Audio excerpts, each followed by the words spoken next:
Hey everybody, and welcome to week 3 of Inclusive Early Childhood Methods.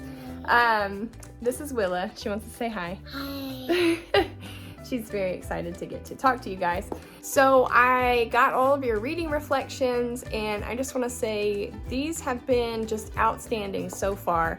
I know we're only a couple of weeks in, but it is just really, really good to get to know you guys and kind of get a sense of your background and if you're teaching or if you're not teaching.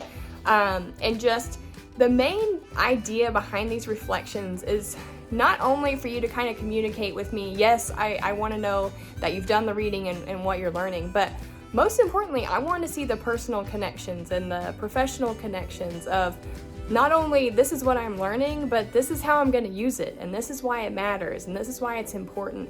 So many of you kind of talked about the early childhood profession being so much more than just a job, but a calling, and I love that these readings are resonating with you on that level, because it's true.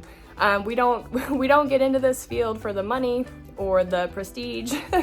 We get into it because we love little ones, and we want to do all we can to support them and help them have a successful experience in school. And that's really what the whole heart of this class is all about, is creating an inclusive environment for all learners.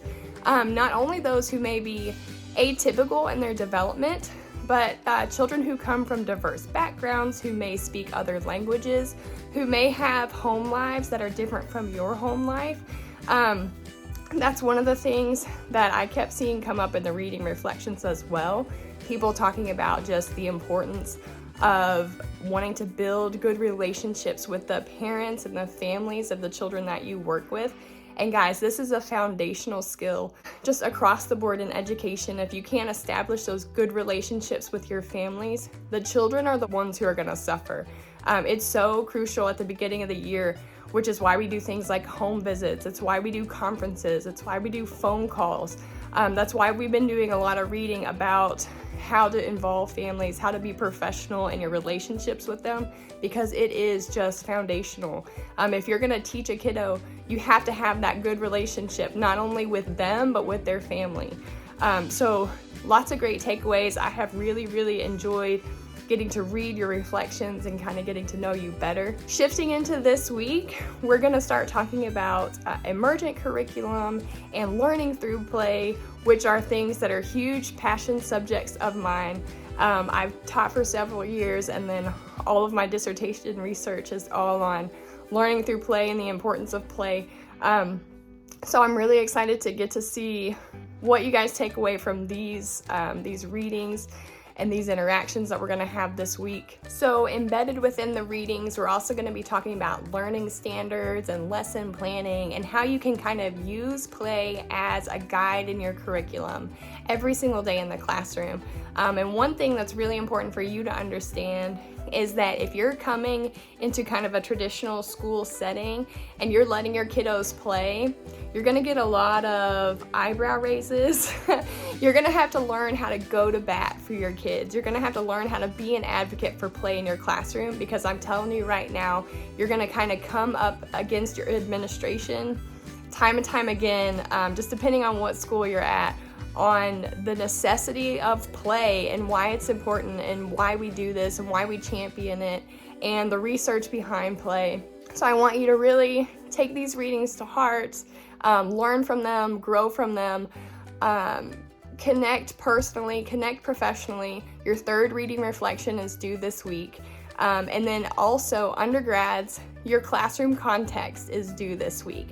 There will be specific instructions posted on Blackboard, but the general idea is that you're designing a future classroom if you're not already in a classroom, which I'm assuming most of you aren't since you're undergraduate students.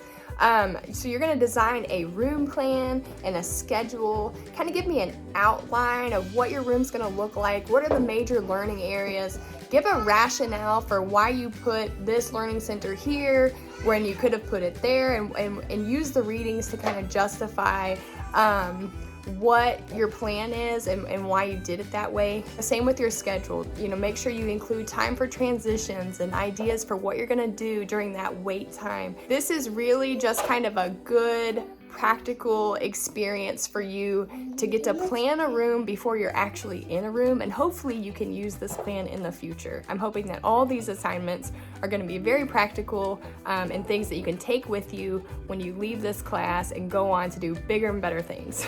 So that's all I have for you this week. Please, please, please stay in touch with me. Let me know if you have questions. I'm happy to chat over the phone. I'm happy to chat over email. We can set up a Teams meeting.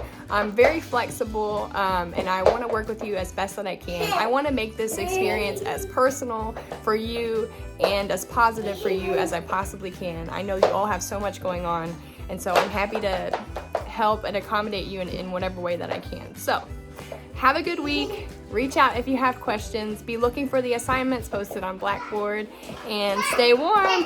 You guys want to say bye-bye? Bye-bye. Bye. Bye-bye.